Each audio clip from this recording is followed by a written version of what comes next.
Mack puts his foot down. May and Yo-Yo deal with a little PTSD, and Gemma gets a chance to go undercover as one of her greatest heroes.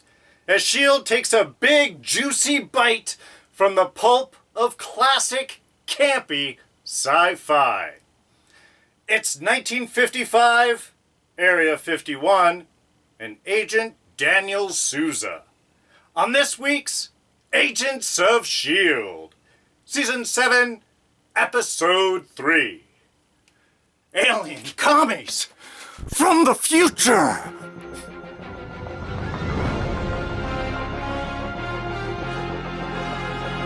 Hey everyone, D here, and welcome to this week's review of Agents of S.P.O.I.L.E. So yes, as always, plenty of spoilers coming your way. And do want to remind you about our quick jump index system? Right in the description below. We'll have this entire review titleized, time-stamped, broken down into easily digestible chunks. You can watch the end of the review first. You can watch the beginning last. You can watch this review in any order you'd like. All right, so this week's episode, so much fun. This is just, you know, as a final season, this really is feeling very much like a legacy season. While 5, when they first thought that was going to be the end of it, they were looking to sort of wrap up storylines. Here, it's playtime. This really does feel like we're playing through history, we're playing with genres, we get to touch on different moments, we get to enjoy life as these S.H.I.E.L.D. agents going through things. Not only is, of course, with Gemma getting a chance to play Agent Carter, Phil continuing to have his sort of joy at meeting historical figures. Just even the banter, just the communication between everyone is also very relaxed and natural. This was just a really fun episode. Yes, of course, we're getting background stories that are moving on. Yes, we're getting emotional arcs that are happening. We've got, of course, May and Yo-Yo dealing again with some of their own PTSDs. Their issues really starting to come up that seem to have been maybe a bit suppressed and pushed aside like everything was okay. Again, it's all of these legacies. Again, it is wrapping up larger arcs and storylines. You have to do that with every good season of television. But it really is a chance to sort of, I think, play within these moments, both of character beats that maybe didn't get a chance to get fleshed out, to just having fun. That's the one thing this episode felt so much about, was having fun. Even the uncomfortable bits, dealing with the interrogation scenes and the sort of classic racism. Again, other poignant points the show is addressing, even though this was all shot a year ago, on sexism and racism, not pounding them over the head, but just keeping them aware of how prevalent these are and these viewpoints have been through history, and how antiquated they really do seem from viewpoints of today. A chance to show how far that we've gone, and also remind us how much further we have to go. But yeah, again, not really spending too much time with any of those one moments. They're hit on. Really, it's having fun. And 50s sci-fi, this is where we get the alien invasions and the fear of communism and all of this stuff. And it really did live in the sci-fi pulp of the day of these early films. So it was just a great chance to sort of live in that genre. And I think they made the absolute most of it.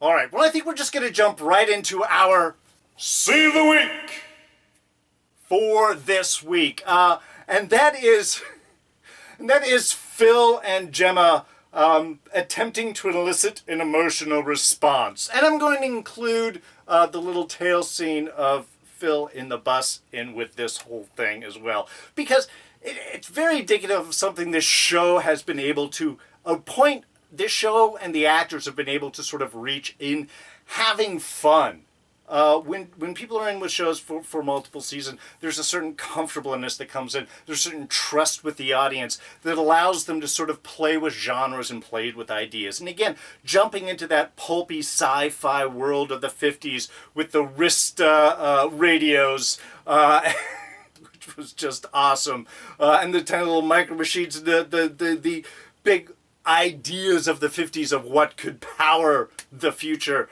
Was just sort of a fun little moment. And here we really have both Gemma and Phil just having a blast messing with people. Again, it was just hilarious. Whether it be Gemma just kicking right off with frustrating, it's like, how many fingers am I holding up? Wrong, it was 2. Get out of here. You know, just again, that frustration, to telling an emotional story, to Phil using the word moist. Moist. You know, there was actually a study a few years ago that showed like 20% of the population have a very strong negative response to the word moist. It elicits a lot of particular psychological imagery, I'm sure, both uncomfortable and not. So it was just kind of a fun thing of him sort of using modern knowledge in with sort of attempting to elicit this emotional response, because of course Chronicoms don't have an emotional response. Then even more to the point, again, of enjoying this sort of dive into history, both whether it be psychological stuff we know, or the characters that we meet, or living up future film moments. I am sure many of you caught Phil's bit with the old lady in the bus that he always wanted to try. The story of the turtle in the desert is, of course, the story, the opening of Blade Runner, as Leon is attempting to be discovered. The Blade Runner there asking him, telling him this story, is attempting to elicit an emotional response from Leon the replicant. So, again, perfect thing, and yes, the old lady has the emotional response that we would all have in this moment of, my God, why would you say I would do this? This is horrible. It was just so much fun. It was really just the best part of the episode. And something, but again, it's illustrative of something that you do really well. Banter, that comfortable discussion between characters, the almost offhand responses to things that really give that naturalistic interaction in with all the characters. There was so much of it in this episode, whether it be the point of during the interrogation scene where May walks out and she's like, he called me an Oriental. You know, it was like, I had to pull her out of there. You know, you can see this is the response. It's playing with that character bit. Again, especially May dealing with sort of her subpar emotions at this moment. Immediately afterwards, we've got Mack talking about calling, you know, the big hero. Like, it's time to call in the cavalry. That's what we call May. She's like, what? Even even in an unemotional robotic state right now? Again, it's just all of these little moments throughout the episode really is something that the show does exceedingly well. It's something that, again, shows a comfortableness in with the actors. Whether these lines are written or they're improv, I think it's one of those things where the lines blurred. You know, we can see where both of these could be written, or it could be improv. It could just be one of those banters going off between actors as characters interacting because they know how their character thinks. And sometimes you get great stuff out of that, and that's what you keep. And that's a lot of what of these feel. Whether it be the writing or improving or a combination of the two. The natural response and play off of each other, off of characters, poking and prodding and just joking, and just feels so great. It was something that I really enjoyed in this episode. And, I gotta say, it was really fun to have Daniel Sousa in this week's episode. Of course, from Agent Carter fame, gives us our nice S.H.I.E.L.D. connection without necessarily bringing Peggy back herself. Though, like I said, having fun sort of in a sort of perfect way of bringing in the character. Gemma getting a chance to play her undercover, doing perfectly well. Sousa, of course, being the one person that could easily suss her out. Now, I do have to say, okay, when the VIP truck showed up, didn't Phil say, okay, he's going to go and interview the VIPs on the bus? How did he miss Daniel? I mean, that would have given up a lot of the drama for the episode. Still, it was on my mind. And actually, I really love, again, this is just sort of actors really working well together. I love how he just sort of drifts right into, once he sees Peggy, of course, he's cleaning himself all up. I get to see Peggy again. And sees that it's not her. I love how he doesn't give it up at all. It's just, oh, so nice to meet you. Yeah, perfect. Plays right into it. And again, even then from Gemma's standpoint off of that, when she starts to figure out who he is and susses it out and knows that gives up, again, it's not a big thing. It's all very natural and played. I love that interaction with him. And they're setting him up for, I believe, what's going to be a nice, at least 2-episode arc here. We're continuing our visitation in with Hydra. Daniel has sent out a notice up into S.H.I.E.L.D. He suspects infiltrators post-war into S.H.I.E.L.D. Now, that's not something that really plays out from the previous. This is something that's really going to play out more into next episode. But I like how we get that just nice little setup as he sort of comes into this part of the adventure. And then it just sort of a great sort of interaction. Things aren't really revealed to him, but of course, he's smart, he's quick, he's a good agent. Like the bit with Daisy. Daisy's got to be having fun with this. She's going to be an old CIA agent. Really, just living the dream for Daisy there. So yeah, he doesn't have a whole lot of stuff revealed to him, so maybe he's going to know a little bit more. I'm hoping maybe that'll be our connection with Enoch down the road, some sort of little bit. I don't know. But yeah, I just say it was great to have him here. Great that this is something we're going to spend actually a couple of episodes. That was the one concern if he was just going to be like a quick cameo fly-by-night. I like that they get to actually have sort of a story of his as well as what's else going on in the world in the time. So I'd like seeing it. I'm excited to see more. Speaking of these times and these adventures, I guess we did get a little bit more specifics on this. One, it's not so much of the Zephyr traveling through these tides, is there really more surfing awake behind the Chronicoms. They're playing catch-up. They're constantly behind. They did a real great bit in the beginning with the kids, little teenagers out parking, implying that the Chronicoms had shown up before. This is where I saw the UFO the other day or the other night. Hoping to see it again, or last night, or whichever that it was. But again, just sort of implying right there from a nice quick little story point that the team is behind. Also, have flight enabled when you travel through time. Again, good to know. Lessons being learned. These are nice. But it does sort of imply maybe a whole lot of this is kind of new. They did pick up the remnants of the monolith at the end of 6, so we've got that. Gemma does talk about that he uses less power to surf behind, but if they are basically surfing behind the Chronicom's wake, what do the Chronicoms have in order to power their ships and do things? Is there more stuff that happened through time that we will slowly find up a little bit more about this battle? Anyway, but it's kind of a good thing to know. We are playing catch-up. Also, that the Chronicoms does have a predictor, one predictor, that's planning all of their strategies and such. Obviously, with that predictor, they can sort of see in the future or use all of the knowledge. And the Chronicoms all being careful about how they're working through history. I love this sort of literal battle there with the one Chronicom was like, why don't we just go back and we can blow ourselves up and do damage? And they're like, yeah, but then you're going to leave tech all over the place and I can only hasten S.H.I.E.L.D.'s creation.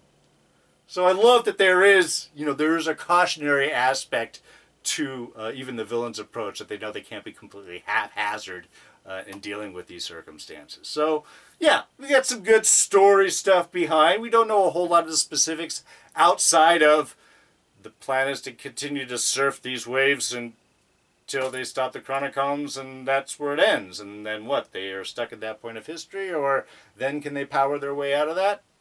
Not totally clear on that point. Oh, and not that I expected they'd leave these things, just floating out there as plot holes, but I love the fact that they are dealing with all of these issues they've brought up in the few episodes. We've got Mack from the get-go throwing down on Daisy, throwing down on Deke. I'm in charge. You do not know this. You don't know the ramifications of all of these things. Now, Daisy does have a lot of reasons, and she kind of goes into that with Deke a little bit later, and I love that little discussion, too, on why she did what she did, though we as an audience know a whole lot more, and even, I kind of wish maybe they had at least done some quick visual storytelling of showing the fact of Gideon Malik and Lincoln's loss and Hive being picked up and all of those deaths and all of the repercussions that personally has affected Daisy, her parents, everything.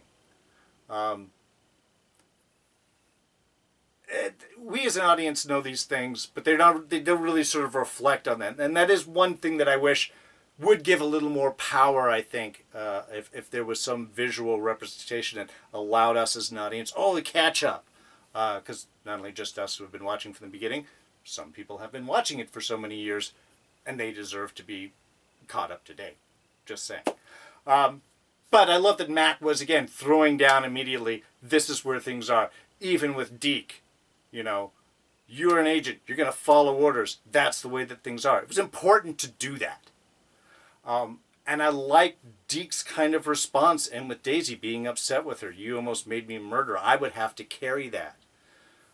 And even the bigger point, I am not the person that I was. And Deke has changed a lot, and I think it's important to sort of remain on those points. So, I like that. I like the fact that Mack did his little thing, and they didn't have to spend a lot of time on it. Couple of minutes, here, there, boom, catch up, but showing the impact, the fact, the repercussions that Daisy does kind of get in trouble for it, and Deke especially, might have a little rift, a little stand with Daisy of, hey, again, I'm not the guy that you first met up there in the lighthouse. Life has changed me. I don't want to continue to do those things. I want to be a better person. I am a better person than I was. And that was awesome. May and Yo-Yo also dealing with repercussions from their previous adventures. May experiencing panic, which I think was quite an interesting moment. I mean, again, even when she just walks in initially and she's like, okay, what time are we in? What's the mission? Okay, ready to go. Need a moment to process? Actually, May doesn't need a moment to process, even under normal circumstances. Not stuff like that. Not after what they've all done. But again, it was that perfect sort of unemotional, ready-to-go response. And then that moment of panic inside. Again, the beautiful, great opening Agents of S.H.I.E.L.D. action shot. Slow-mo, smoke grenades coming into the room. Just beautiful and awesome. Ready for the big, badass fight scene. And I love that they reverse it. And they have May panic, lose it, contrive, showing that under normal circumstances, emotions are being pushed down and this is them welling up. For what May's been through, it's more along the lines of everything hasn't finished aligning as she's put back together and pieces are now reconnecting randomly and out of control. The fact that she's never experienced that type of panic before says a lot about May. But I love how, again, they still power through it. And again, great banter continually with her and Yo-Yo about, do I look like I want to talk about it? Okay, well, what happened with you? Well, do I look like I want to talk about it? Because, of course, Yo-Yo finding out this isn't just a panic. This isn't just there is something actually wrong. She is trying in these circumstances to do it. We get those slow motion, the time slowing, but it doesn't quite kick. So is it the Shrek material? Is it psychological? Is it not being pieced together? Is that what sort of May and Yo-Yo kind of have similar going on? Maybe. They work great together. They move really well together. The scene when they jump out of the Jeep to check on the dead bodies, they just sort of spring out like cats and come down. It was just physically a beautiful action. And a great fight scene with them. I love the two of them together. It's not something that we've seen a whole lot of, I don't feel like. But I'm all about it. Alright, just a couple of small things. One, like I had mentioned before, a little racism and sexism touched on here. This is the 50s. It does exist. Little bits in the diner we get to see. The commentary about women pilots, which I found to be quite interesting. I was wondering how they were able to just sort of sneak in everybody all of a sudden when you needed to have the special security guard cards before. It's just, again, kind of interesting. But really, all of this was put into a very strong focus with our DOD guest, Sharpe, who was just, oh man, talk about having fun on a show. I loved how he played with everybody, whether it was Mack or Yo-Yo or behind the scenes May, with Deke. Just messing with everybody, attempting to cave and then laughing in their face. Free sexism, racism. It is in your face, but it was perfectly of the time.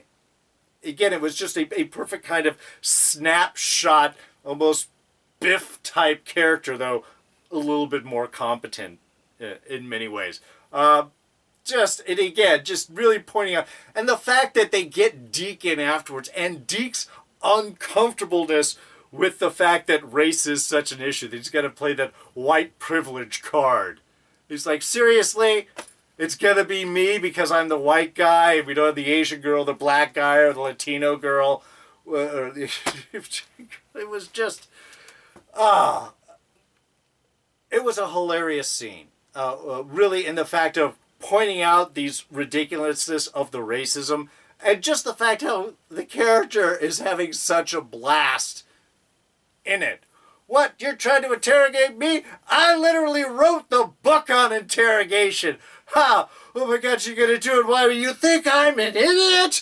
Giving you... it was just fun. Even though, of course, he did end up giving what they needed to know to Deke. So that did kind of work. I just love the use of the characters, sort of point out all of these viewpoints of the 1950s. And to end it all with probing, the promise of probing. Come on. Perfect sci-fi pulp right there. Oh, also while we're on the subject of Sharpe, I loved how you got sort of taking out with Max like, I can explain. Bam! I just don't want to. Yeah, Mac, he deserves it. And you deserve to give it to him.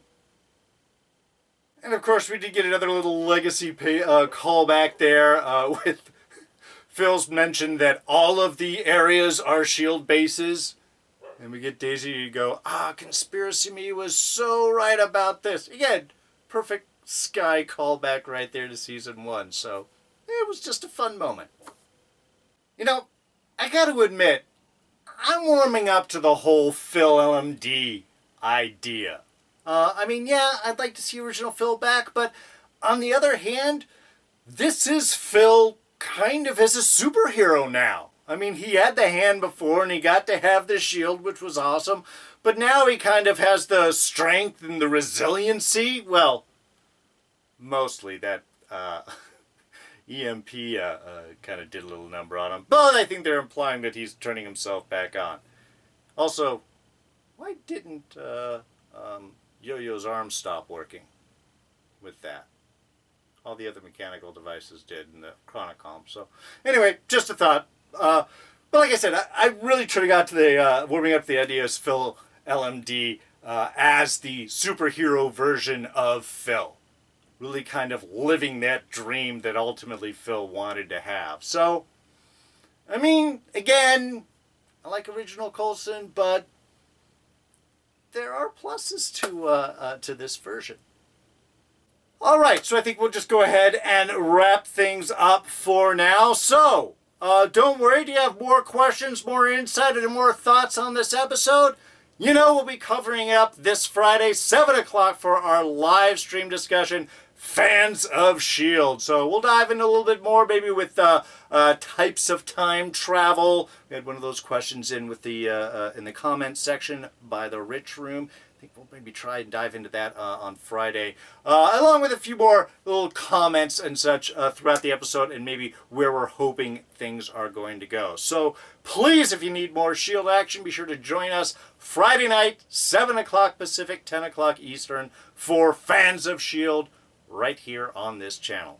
But for now, we're going to go ahead and wrap things up. Thank you, as always, for joining me with these reviews. And if you enjoyed them, please go ahead and hit that like button. Thoughts, ideas, and comments, throw those down in the section below. What do you guys think about this episode? Where do you think things are going? And again, if you do have any questions you want us to answer on Fans of S.H.I.E.L.D. or on this show next week, go ahead and submit those in the comments as well. Now, you can always catch me on Twitter and Instagram. I am at Darren Jakes. Please subscribe if you're not a subscriber. Quick and easy, one button press, catch all of these shows, plus Fans of S.H.I.E.L.D., and, like I said, the eventual review of the season finale of Walking Dead. You can do that by clicking this button right here. And we'll go ahead and throw up a couple of our latest reviews right here for you to check out. So, that's going to be it for me. I'm D, and I'm out of here. Catch you guys next time. Bye-bye.